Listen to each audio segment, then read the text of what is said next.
आज के दिन की सबसे बड़ी खबर, बिहार में चुनावी बिगुल बज गया है। बिहार विधानसभा चुनाव की तारीखों का ऐलान हो गया है। बिहार में कुल 3 चरणों में वोट डाले जाएंगे। पहले चरण के लिए 28 अक्टूबर की तारीख तय की गई है, जबकि दूसरे चरण का मतदान 3 नवंबर को होगा और तीसरे चरण के लिए 7 नवंबर को वोट डाले जाएंगे। चुनाव के नतीजे 10 नवंबर को आएंगे, यानी 14 तारीख को दिवाली है।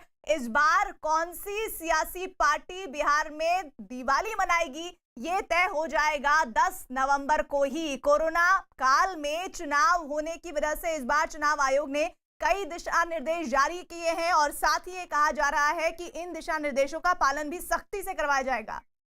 एजेंडा गरीबी, भूखमरी, बेरोजगारी, चिकित्सा, पलायन, पूरी तरीके से शिक्षा व्यवस्था जो इन्होंने जो चौपट करने का काम किया, चाहे सरकारी कर्मचारियों पर लाठी इन्होंने ताबड़तोड़ जो किया है। आप बताइए, कोरोना महामारी में बाढ़ के वक्त 140 दिनों से ये गायब रहे, अब तक नहीं निकल पा रहे। तो नीतीश जी की विदाई तय है। एनडीए इस बार बुरी तरीके से हारेगी और इस बार हमारी जो गठबंधन है, महागठबंधन, इसकी सरकार बनना तय है। ये जनता ने मूड बना लिया। सर, आपके विरोधी जो हैं वो सवाल ये कर रहे हैं कि महागठबंधन अब बचा कहाँ। जीतन राम मांझी चले जा चुके हैं, उपेंद्र कुशवाहा भी लगातार उन्होंने कल कहा कि उनको आपके नेतृत्व पर भरोसा नहीं है। तो 2 पार्टियां बच रही हैं, आप और कांग्रेस। देखिए, अभी too early to comment on this, लेकिन एक बात तय है कि बिहार की जनता जो है मौजूदा जो सरकार है इससे छुटकारा चाहती है। बताइए, जिस व्यक्ति ने डीएनए का गाली दिया, आज वो बिहार प्राइड की बात कर रहे हैं, और जिसको डीएनए का गाली मिला, आज उन्होंने घुटने टेक दिए। जिससे हाथ मिलाने में कतराते थे, जिसका थाली खींचने का काम किया, आज अमिताभ सिन्हा और बाकी सब मेहमान हमारे साथ जुड़े हुए हैं। वरिष्ठ पत्रकार शेष जी भी हैं, साथ ही पटना से चंद्रमोहन लाइव है। अमिताभ, अभी तेजस्वी को हम सुन रहे थे, देखिए वो बहुत महत्वपूर्ण बातें बोल रहे हैं। उन्होंने कहा कि बाढ़ के हालात में सरकार कुछ नहीं कर पाई, प्रवासी मजदूरों को लेकर कुछ नहीं कर पाई, और मौजूदा दौर में जिस तरह से कृषि बिल को लेकर विरोध हो रहा है, उस वक्त भी कोई आवाज सुनने वाला नहीं है। क्या ये मुद्दे जो तेजस्वी के जरिए गिनाए जा रहे हैं, इस बार के बिहार चुनाव में वजन रखेंगे? देखिए, 2 चीज़ें तो साफ है। अग्नि परीक्षा इस बात की भी है कि कोरोना के बाद बिहार सरकार और नीतीश कुमार की सरकार ने इस संकट से कैसे जूझा है, ये बिहार की जनता को आंकलन करना है, और जो शायद वहाँ के वोटर कर चुके होंगे। बाढ़ की जहाँ तक पीड़ा है, मैं आपको बता दूं, बाढ़ की पीड़ा बिहार और बिहार के लोग, मुझे लगता है कि आज़ादी के पहले से और अब तक झेलते लगातार आ रहे हैं, और कोई वहाँ सुधार की बात नहीं हुई है। हमने लालू प्रसाद यादव के मुख्यमंत्री काल देखा हुआ है। जब उन्होंने कहा था कि बिहार की जनता बाढ़ से जूझ रही है, खाना नहीं पहुँच रहा है, तब लालू प्रसाद यादव ने कहा था कि लोग तो मछलियाँ पकड़ कर खा लें। तो हमने वो दौर भी देखा हुआ है और अब का दौर भी देखा हुआ है, क्योंकि अब नीतीश कुमार की भी सरकार है और केंद्र में बीजेपी की भी सरकार है, नरेंद्र मोदी की सरकार है। तो कम से कम राहत की चीज़ें और जो भी सरकार की योजना है उनको पहुंचाने की पूरी कोशिशें लगातार जारी रहती हैं। कम से कम नीतीश कुमार सुपर डीएम बनाकर, जो सुपर फ्लड्स आया था आज से कुछ साल पहले, उसको बहुत अच्छी तरह से डील किया था। तो कई चीज़ें ऐसी हैं जो नीतीश सरकार में बदली हैं पहले से अब तक। और लेकिन जब तक नेपाल के साथ जब तक उन सब और जब तक बांध को लेकर, नदियों को लेकर पैक्ट नहीं होता, इस पर पूरी तरह से काबू नहीं पाया जा सकता। बिल्कुल, ये मुद्दे हैं जिन पर चुनाव होने के बाद कह रहे हैं तेजस्वी, और कह रहे हैं कि जेडीयू को सत्ता से उखाड़कर फेंक दिया जाएगा इस बार बिहार की जनता के जरिए। चंद्रमोहन हमारे साथ है। चंद्रमोहन, बिहार में काबा? बिल्कुल, देखिए, इस बार का जो मुद्दा है वो साफ तौर पर जो विपक्ष है वो सीधे तौर पर यह कह रहा है कि लोगों को कोरोना में जूझना पड़ा, पैदल लाना पड़ा, बाहर से बिहार लौटना पड़ा प्रवासी मजदूरों को, और बाढ़ में जो फंसे हुए लोग हैं उन तक राहत नहीं पहुंची। तो वहीं राज्य सरकार का और केंद्र सरकार के जो नेता हैं, मंत्री हैं, उनका साफ तौर पर यह दावा है कि लोगों को पूर्ण रूप से राहत भी पहुंचा है, और उसके बाद जो भी मदद चाहिए लोगों को पहुंचते रहा है। इसलिए जनता उनके साथ है, और आने वाले दिनों में यह पता चलेगा कि आखिर जनता किनके साथ है, क्या एनडीए के साथ है या फिर महागठबंधन के साथ है। लेकिन अब चुनावी बिगुल बज चुका है और सभी लोगों को जनता के बीच जाना है। जनता क्या निर्णय करती है, इसके लिए इंतजार करना होगा 10 नवंबर तक का। लेकिन सभी पार्टियां अपने अपने तरीके से चुनावी तैयारी में जुट गई हैं, और आने वाले दिनों में अभी और एक दूसरे पर वार और पलटवार का दौर भी देखने को मिलेगा, क्योंकि जब से चुनाव की बात सामने आई है उसके बाद से ही लगातार पोस्टरों के जरिए एक दूसरे पर वार और पलटवार किए गए और अब जनता के बीच जाना है। हालांकि कोरोना काल है और इसमें बहुत बड़ी रैलियां नहीं हो सकती, हजारों की संख्या में जो गाड़ियां निकलती थी, सड़क पर लोग रोड शो करते थे, वो शायद नहीं हो पाएगा। लेकिन अब से थोड़ी देर बाद हम आपको केंद्रीय मंत्री रविशंकर प्रसाद से जरूर बात कराएंगे। बिल्कुल जरूर कराइएगा और हम आपके पास आएंगे तब दोबारा। वरिष्ठ पत्रकार शेष जी भी हमारे साथ है। शेष जी, सैकड़ों चुनाव आपने देखे हैं, अपनी नजरों से गुजारे हैं, आप पत्रकार हैं, लेकिन उसके बावजूद जो उत्तर प्रदेशी की दिलचस्पी बिहार के चुनाव में रहती है और एक नजर जो उसकी बारीक निगाह रहती है, उससे बिहार की जनता या बिहार के सियासतदान बच नहीं सकते हैं। जिस डिजिटल वर्चुअल रैली की बात हो रही है कोविड-19 के दौर में और कहा जा रहा है कि आधे आधे घंटे के डिस्टेंस पे गाड़ियां बीतेंगी और पूरा सोशल डिस्टेंसिंग का पालन किया जाएगा, ऐसे में बिहार के चुनाव को आप किस तरह देख रहे हैं? देखिए, बिहार के चुनाव में रिसोर्सेज का चुनाव है, जिसके पास ज्यादा कार्यकर्ता होंगे, ज्यादा लोग होंगे, ज्यादा तरीके से हर जगह पहुंच सकेंगे, वो चुनाव करेंगे। और ये जो अभी तेजस्वी यादव ने कहा, इश्यूज हैं, बाढ़ के इश्यूज हैं, बेरोजगारी के इश्यूज हैं, तमाम इश्यूज हैं, कोरोना के दौरान संकट के इश्यूज हैं। लेकिन जो और इश्यूज हैं, मेरा ये कहना है कि इन इश्यूज को क्या वो हाईलाइट कर पाएंगे? अभी उनके यहाँ ये नहीं तय है कि उनका पार्टनर कौन है और जो उनके साथ हम लोग छोड़ के जा रहे हैं। और दूसरी तरफ ये चिराग पासवान वगैरह जो दबाव बनाए हुए थे, मेरा उनका भी मतलब बीजेपी और एनडीए ने कॉल कर लिया है। तो अब उपेंद्र का तो मैं सुन रहा हूँ, उपेंद्र कुशवाहा तो उधर ही लाइन लगाए हुए हैं कि भैया वाल्मीकि नगर वाली सीट किसी तरह से मिल जाए। तो कुल मिला के एनडीए वाले ही दो राय नहीं है। शेष जी, आप कह रहे हैं कि क्या वो मुद्दों को भुना पाएंगे? अब 1 महीने कुछ दिन का ही वक्त रह गया है, अभी भी तेजस्वी और बाकी जो विरोधी दल हैं वो अपना गठजोड़ ठीक से नहीं कर पाए हैं, तो क्या ही कर पाएंगे, ये देखना दिलचस्प होगा। इधर बिहार सरकार में मंत्री मंगल पांडे ने दावा किया है कि बीजेपी राज्य में चुनाव के लिए पूरी तरह तैयार है।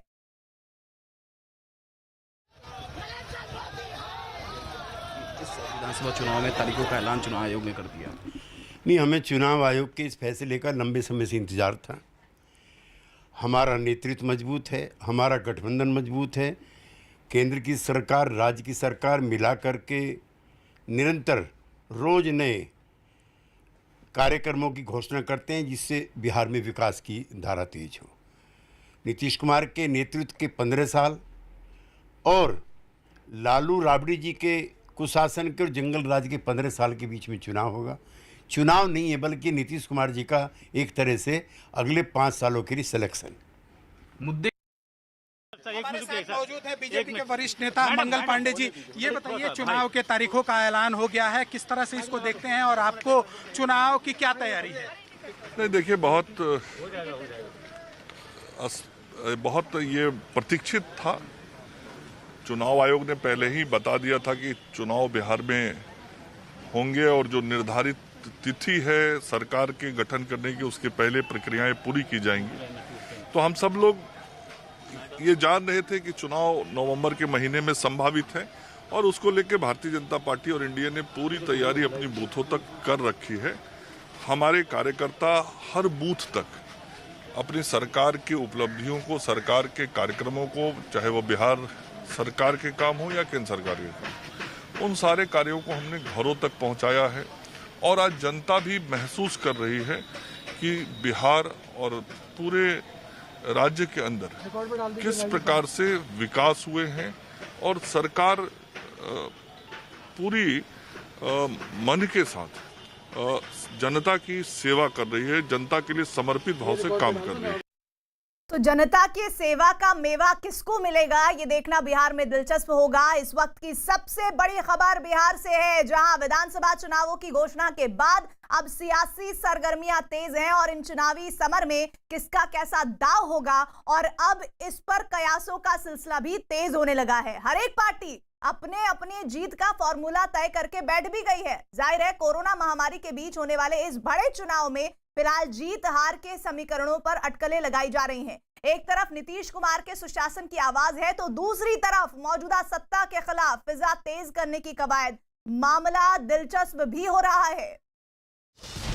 इस वक्त की सबसे बड़ी खबर, बिहार में चुनाव का शंखनाद, बिहार का उलझा समीकरण, बिहार में चुनाव का शंखनाद होते ही सियासी सरगर्मियां तेज होने लगी हैं।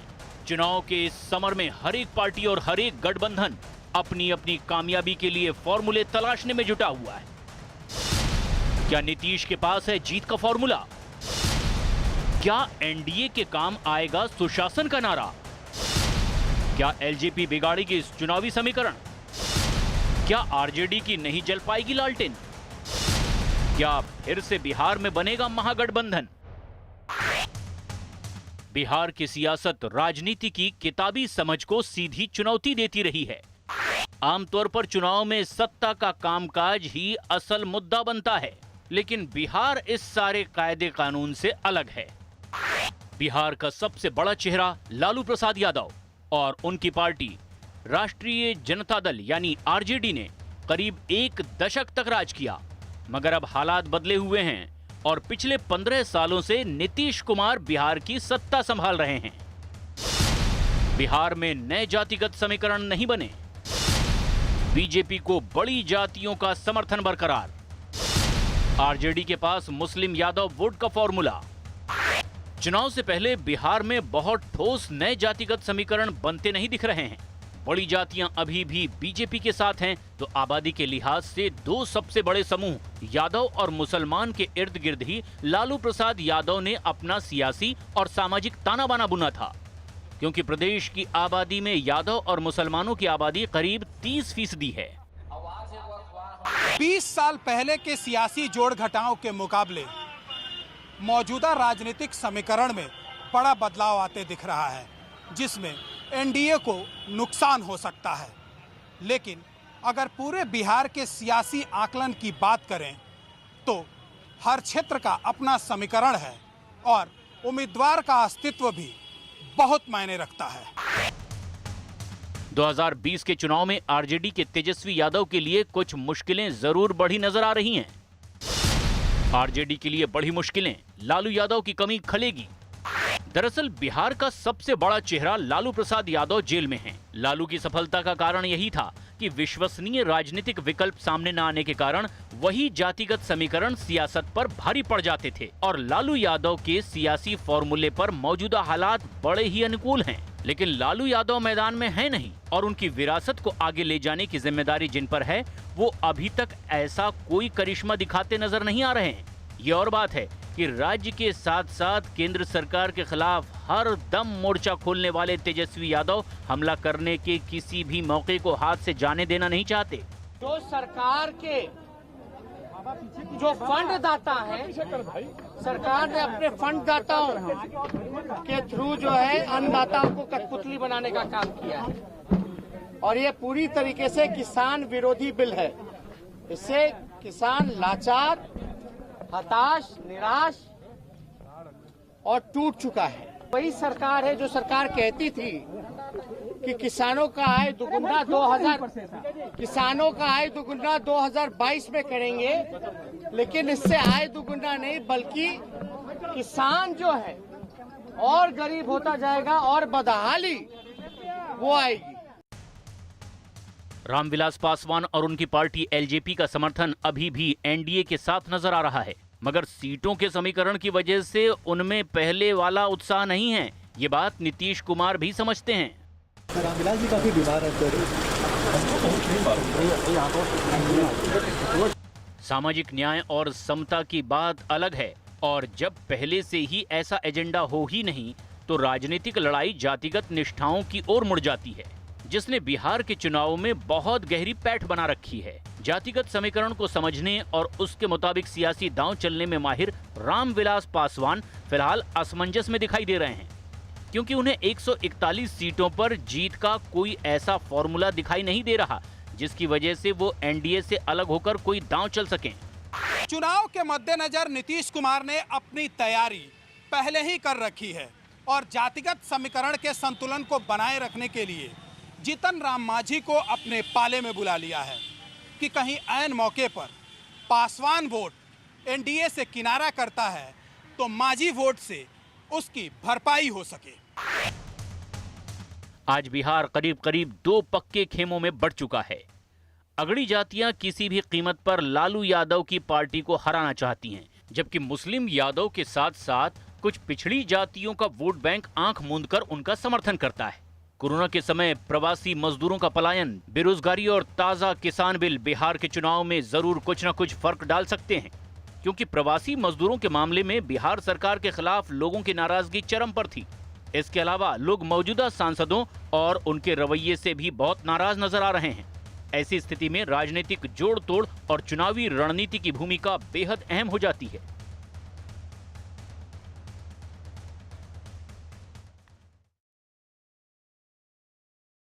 और न्यूज 18 के पास बिहार चुनाव से जुड़ी सबसे एक्सक्लूसिव खबर है, जिसके मुताबिक नीतीश कुमार ने आने वाले विधानसभा चुनाव में जीत का फुल प्रूफ फॉर्मूला ढूंढ निकाला है। नीतीश इस बार बीजेपी के साथ मिलकर चुनाव लड़ रहे हैं और उन्होंने प्रवासी मजदूरों से लेकर बाढ़ पीड़ितों तक, ये कहा जा रहा है, इन तमाम मुद्दों पर जिसे तेजस्वी यादव एक बड़ा मुद्दा बना रहे थे, उस पर घेरने की कोशिश कर रहे हैं। एक बार हम फिर से रुक करेंगे। ब्रजेश कुमार सिंह हमारे साथ जुड़े हुए हैं, हमारे सहयोगी। ब्रजेश, आपको लगता है कि ये जो फॉर्मूला है किसी भी राजनीति में चुनाव से पहले, नतीजों से पहले कारगर होता है, या फिर फॉर्मूले अलग बनाए जाते हैं, नतीजे उसके कुछ अलग भी हो सकते हैं? सियासत में इसकी संभावना बनी रहती है हमेशा। देखिए, आप रणनीति बनाते हैं और उसको सफल ढंग से लागू करना वो अपने आप में बहुत बड़ी चुनौती होती है। लेकिन अगर आप बिहार को देखें, कम से कम पिछले 3 चुनावों को, तो काफी प्रेडिक्टेबल रहे हैं। आप ध्यान रखिए कि 2005 में बीजेपी और जेडीयू साथ मिलकर चुनाव लड़े, उन्होंने चुनाव जीता। 2010 में साथ मिलकर चुनाव लड़े, उन्होंने चुनाव जीता। 2015 में जब बीजेपी और जेडीयू दोनों अलग अलग चुनाव, ये दोनों ही पार्टियां लड़ी और आरजेडी और जेडीयू का कॉम्बिनेशन बना, तब जाकर जो है एक अलग सी सरकार बनी। और ऐसे में आप आरजेडी पर भी, जो अगर हम बार बार कास्ट कॉम्बिनेशन की बात कर रहे हैं, तो हमें ये भी देखना होगा कि जब 2005 में आरजेडी की सत्ता गई 15 साल के शासन के बाद से, उसके बाद से उसका बेस्ट परफॉर्मेंस जो है 2015 में तभी आया जबकि वह जेडीयू के साथ मिलकर चुनाव लड़ी और 80 सीटों पर पहुंची। आप ध्यान रखें 2010 के चुनाव में क्या हुआ था, 22 सीटों पर सिमट कर रह गई थी आरजेडी। तो आप ये भी ध्यान रखें कि बिहार की राजनीति में जो सुशील मोदी का जो अपना एक थ्योरम है कि हमेशा वो 2 पार्टियां जो है, चाहे बीजेपी जेडीयू या जेडीयू आरजेडी जब साथ हो, तभी जाकर वहां विनिंग फॉर्मूला बनता है। तो उस हिसाब से तो काफी प्रेडिक्टेबल है। इस बार नीतीश कुमार के साथ जो बड़ा एडवांटेज ये है कि आप ध्यान रखें कि ये पहला चुनाव है विधानसभा का जिसमें कि नीतीश कुमार को प्रधानमंत्री नरेंद्र मोदी की सीधी बैकिंग मिल रही है। आप ध्यान रखें कि इसके पहले 2014 के पहले नरेंद्र मोदी जो है बिहार विधानसभा चुनावों में कभी आए नहीं। 2005-2010 भले ही गठबंधन था बीजेपी और जेडीयू के बीच, लेकिन नरेंद्र मोदी वहां कैंपेन करने नहीं आते थे। 2015 का जो चुनाव था, वहां पर दोनों आमने सामने थे। 2019 लोकसभा का चुनाव था। तो इसलिए पहली बार विधानसभा का चुनाव ऐसा चुनाव है बिहार में जहां पर कि प्रधानमंत्री नरेंद्र मोदी और बिहार के मुख्यमंत्री नीतीश कुमार दोनों की एनर्जी साथ लगने वाली है। आप इस बड़े फैक्टर को हम इग्नोर नहीं कर सकते। मोदी की अपनी पॉपुलैरिटी, नीतीश कुमार का अपना ट्रैक रिकॉर्ड। मुझे लगता है कि यह जो स्ट्रेटजी जो है, ये जो फैक्टर आप बता रहे हैं ये महत्वपूर्ण है, लेकिन बिहार की जनता ने उन तस्वीरों को भी देखा है, या उनके जहन में वो भी तस्वीरें होंगी जब प्रधानमंत्री मोदी और नीतीश कुमार एक मंच पर आने से भी परहेज करते थे। जहां मोदी होते थे वहां खुद नीतीश कुमार आने से बचते थे, लेकिन अब पूरी तरह से बाजी पलट चुकी है। इस वक्त की सबसे बड़ी खबर है बिहार चुनाव से, जहां चुनाव का बिगुल बज चुका है और इसी के साथ सभी सियासी दल तैयारियों में जुटे हैं। सीट बंटवारे से लेकर कैंडिडेट के चयन तक सभी दलों के अंदर मंथन चल रहा है और कई तरह की मुश्किलों से जूझ रहे बिहार के लोग नेताओं का रिपोर्ट कार्ड बनाने को तैयार है। लेकिन सबसे दिलचस्प ये जानना है कि बिहार चुनाव के बड़े चेहरे जिनके इर्द गिर्द ये चुनाव लड़ा जाएगा, उनके लिए यह सफर मुश्किलों से भरा होगा या आसानी से पार हो जाएगा। बिहार में बजा चुनाव का बिगुल, सियासी दलों में मंथन शुरू, बड़े चेहरों पर बड़ी जिम्मेदारी, कौन सा चेहरा किस पर पड़ेगा भारी?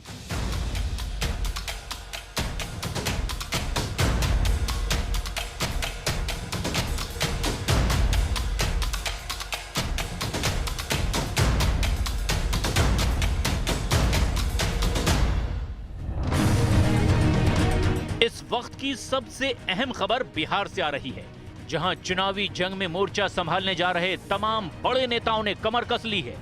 इतिहास गवाह है कि अब तक जब जब बिहार चुनावी मैदान में उतरा है, यहां के बड़े चेहरों पर सबकी नजरें टिक जाती है। ये वो बड़े चेहरे हैं जिनकी पार्टियों के अच्छे और बुरे प्रदर्शन की जिम्मेदारी इन्हीं के कंधों पर होती है। एक तरफ तो मुख्यमंत्री नीतीश कुमार पर एक बार फिर अपनी पार्टी जेडीयू को जीत दिलाकर सत्ता में बने रहने का दबाव है, तो सुशील मोदी के सामने बीजेपी को अपनी ही सहयोगी जेडीयू के साथ प्रदर्शन करके सत्ता में अपनी हिस्सेदारी को और मजबूत करने की जिम्मेदारी है। उधर बिना लालू यादव के करिश्मे के तेजस्वी यादव पर आरजेडी के अच्छे प्रदर्शन की चुनौती है, तो वहीं चिराग पासवान, जीतन राम मांझी, पप्पू यादव और उपेंद्र कुशवाहा पर भी अपनी अपनी पार्टियों के अच्छे प्रदर्शन की जिम्मेदारी है। नीतीश और सुशील का पलड़ा भारी, इसमें कोई दो राय नहीं कि इस बार बिहार चुनाव में नीतीश और सुशील मोदी की एनडीए का पलड़ा भारी रहेगा। बड़ा चेहरा नीतीश कुमार, जेडीयू। सत्ता पक्ष की तरफ से खुद सीएम नीतीश कुमार ने कमान संभाल रखी है। पीएम नरेंद्र मोदी भी उनका साथ दे रहे हैं।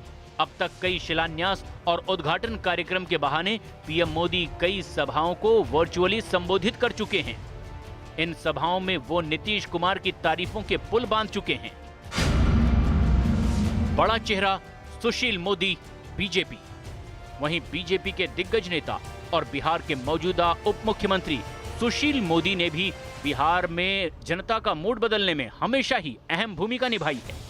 इस बार पहली बार बिहार विधानसभा चुनाव में सबसे बड़े चेहरे लालू प्रसाद यादव की गैर मौजूदगी ने वहां के चुनावी हालात और जनता के जज्बात बदल डाले हैं। नहीं दिखेगा लालू का निराला अंदाज। बड़ा चेहरा तेजस्वी यादव, आरजेडी। लेकिन तेजस्वी के आगे चुनौतियां कम नहीं हैं, जिसकी सबसे बड़ी वजह है लालू प्रसाद यादव के परिवार में कलह।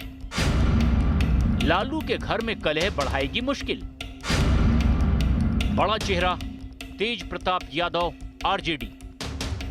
लोकसभा चुनाव में तेजस्वी के बड़े भाई तेज प्रताप यादव ने अपने मन मुताबिक कई उम्मीदवार उतारे थे, जिसमें आरजेडी कैंडिडेट की हार हुई थी। सूत्र बता रहे हैं कि तेज प्रताप विधानसभा चुनाव में भी अपने समर्थकों को टिकट दिलाने की जुगत में लगे हैं। बड़ा चेहरा उपेंद्र कुशवाहा, आरएलएसपी। वहीं इस बार बिहार चुनाव का एक और बड़ा चेहरा उपेंद्र कुशवाहा ने महागठबंधन में सीट बंटवारे पर नाराजगी जताई है। आरएलएसपी अध्यक्ष उपेंद्र कुशवाहा ने कहा कि आरजेडी को सीट बंटवारे का मुद्दा सुलझाकर सभी दलों को मिलाकर अपना एक नेता चुन लेना चाहिए। बड़ा चेहरा चिराग पासवान, एलजेपी। तो उधर एनडीए में भी उठापटक कम नहीं है, जहां नीतीश कुमार और चिराग पासवान के बीच विवाद थमने का नाम नहीं ले रहा है। पिछले कुछ हफ्तों से बिहार में जाना माना चेहरा और एलजेपी अध्यक्ष चिराग पासवान सीएम नीतीश कुमार पर तरह तरह की टिप्पणी कर रहे हैं, जिसकी वजह से जेडीयू और एलजेपी में खटास बढ़ती चली जा रही है। बड़ा चेहरा जीतन राम मांझी, एचएएम। बिहार के पूर्व मुख्यमंत्री और हिंदुस्तानी आवाम मोर्चा के अध्यक्ष जीतन राम मांझी पहले ही महागठबंधन को टाटा बाय बाय बोल चुके हैं, लेकिन बिहार चुनाव की जंग में अपनी पार्टी के अच्छे प्रदर्शन की पूरी तैयारी में है। बड़ा चेहरा पप्पू यादव, जेएपी। बिहार चुनाव की गहमा गहमी के बीच पूर्व सांसद और जन अधिकार पार्टी के अध्यक्ष पप्पू यादव भी जोर शोर से बिहार की 150 सीटों पर चुनाव लड़ने का ऐलान कर चुके हैं। बिहार में विधानसभा चुनाव के मद्देनजर सियासी बिसात बिछ चुकी है। इस बार मुख्य मुकाबला सत्ताधारी एनडीए और आरजेडी के नेतृत्व वाले महागठबंधन के बीच है। हालांकि महागठबंधन में शामिल होने वाले दलों में उठापटक का दौर जारी है और इसी तरह के कई फैक्टर की वजह से इस बार का बिहार चुनाव पिछले विधानसभा चुनाव से बिल्कुल अलग है।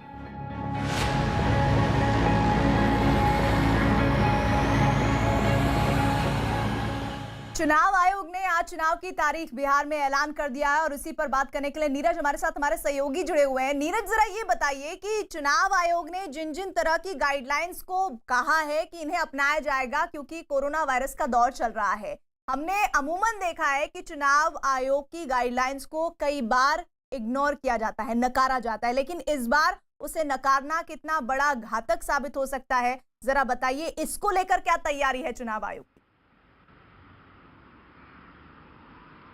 देखिए, चुनाव आयोग की तरफ से मुख्य चुनाव आयुक्त ने एक बात बहुत ही महत्वपूर्ण कही कि बिहार चुनाव कराना कोई दुस्साहस नहीं है, क्योंकि जिंदगी जो है वो चल रही है। और सबसे खास बात आपने पूछा कि दिशा निर्देशों को कैसे लागू किया जाएगा। देखिए, चुनौती तो बहुत होगी चुनाव आयोग के लिए कि वो दिशा निर्देशों का पालन कराए, लेकिन अगर कोई उम्मीदवार नामांकन भरने जाता है तो 2 लोग को साथ ले जा सकता है और 2 गाड़ियों के साथ जा सकता है। डोर टू डोर कैंपेन के लिए भी वो सिर्फ कुल मिलाकर 5 लोगों के साथ जा सकते हैं। पब्लिक मीटिंग्स होगी, लेकिन पब्लिक मीटिंग्स में भी ऐसा नहीं है कि आप अपने मन से सब कुछ कर सकते हैं। गाइडलाइंस उसके लिए जारी किया गया है, लेकिन तमाम तरह के गाइडलाइंस का जो असर होता है, गाइडलाइंस को लागू कराने में जो मुश्किलें आती हैं, वो चुनाव आयोग के लिए भी आएंगी और बिहार में भी ये जरूर देखा जाएगा।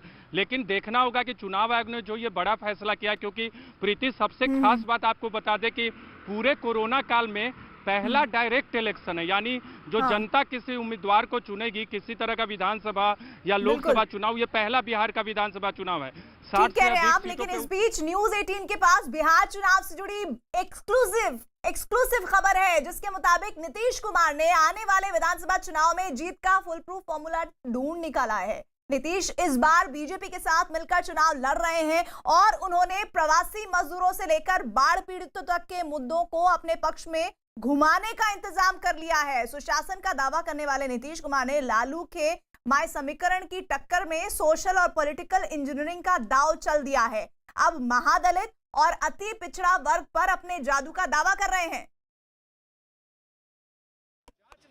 बिहार चुनाव पर सबसे बड़ी कवरेज।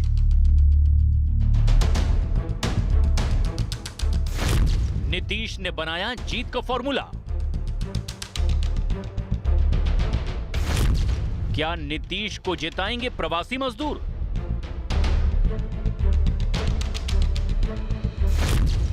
नीतीश को मिलेगा बाढ़ पीड़ितों का वोट? क्या नीतीश मारेंगे जीत का चौका?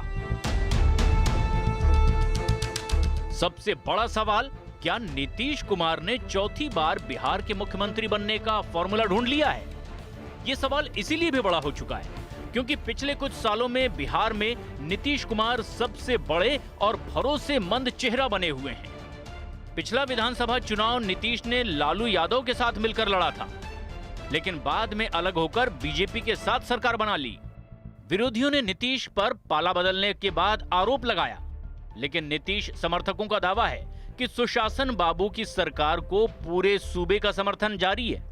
बिहार में जब भी नीतीश का विकल्प ढूंढने की बात उठती है, तब उनके समर्थक लालू राज का डर दिखाने का पांसा फेंक देते हैं और गेंद अपने आप नीतीश के पाले में आ जाती है। नीतीश हर वो चाल चलना बखूबी जानते हैं जिससे बिहार की सत्ता उनके पास ही बनी रहे। नीतीश हारी हुई बाजी को भी जीत में बदलने की तरकीब जानते हैं। पिछले कुछ दिनों में नीतीश पर कई भारी मुद्दों की बमबारी हुई। प्रवासी मजदूरों की दिक्कतों से लेकर मुफ्त राशन का सवाल उठा, बाढ़ पीड़ितों से लेकर बेरोजगारी का मुद्दा बड़ा बन गया, लेकिन नीतीश उन्हें अपने पक्ष में आने का दावा कर रहे हैं। प्रवासी मजदूरों को नए राशन कार्ड जारी किए गए, प्रवासी मजदूरों को मुफ्त राशन बांटा गया, गांवों कस्बों में मजदूरों को रोजगार का ऐलान किया। मनरेगा में 5 महीने में ही 11,22,000 नए कार्ड बने। बाढ़ पीड़ितों को मुफ्त राशन की योजना। अगर नीतीश के कामकाज पर सवाल उठते हैं तो वो योजनाओं की बरसात से अपना पलटवार शुरू कर देते हैं, लेकिन इसके साथ ही अब नया बिहार बनाने की एनडीए के चुनावी वायदे को भी अब रटवाने की कोशिश कर रहे हैं। नीतीश कुमार की सबसे बड़ी मजबूतियों में से एक है, उनको पूरी तरह से पीएम मोदी का साथ मिल गया है। बीजेपी पूरी तरह से नीतीश कुमार के साथ खड़ी नजर आ रही है। 2015 के पिछले विधानसभा चुनाव में नीतीश ने लालू यादव के साथ मिलकर चुनाव लड़ा था, लेकिन बाद में वो गठबंधन तोड़कर एनडीए में शामिल हो गए थे और एक बार फिर से नीतीश बीजेपी के साथ मिलकर चुनाव लड़ रहे हैं। नीतीश को अच्छी तरह से पता है कि वो लाख विकास और सुशासन की बात करें, लेकिन बिहार की चुनावी राजनीति पूरी तरह से जातीय गणित के आसपास ही घूमती है। इंदिरा आवास योजना में SC, ST और अति पिछड़ा वर्ग को 50,000 की ज्यादा मदद का ऐलान किया गया। SC, ST की हत्या होने पर परिवार के एक सदस्य को सरकारी नौकरी का ऐलान किया गया। मुख्यमंत्री आवास योजना में 1,20,000 रुपए का नया प्रावधान किया गया। हर गरीब परिवार को करीब 4,000 रुपए की मदद की गई। 2 करोड़ 38 लाख महिलाओं को 3,545 करोड़ की मदद दी गई। 1 करोड़ 60 लाख लोगों के खातों में 1,600 करोड़ रुपए जमा किए गए। नीतीश सुशासन बाबू का झंडा तो बुलंद किए ही हुए हैं, साथ ही उनको पता है कि इस बार चुनावी राजनीति से लालू का गायब होना भी उनके लिए काफी मददगार साबित होगा। नीतीश कुमार को अपने कोर वोटर की बदौलत ही चौथे टर्म के लिए भी जनादेश पाने की पूरी उम्मीद है। न्यूज 18 इंडिया NBA का सदस्य है और निष्पक्ष और जिम्मेदार पत्रकारिता के लिए बनाए गए नेशनल ब्रॉडकास्टिंग स्टैंडर्ड्स अथॉरिटी के नैतिक मानकों से संचालित होता है।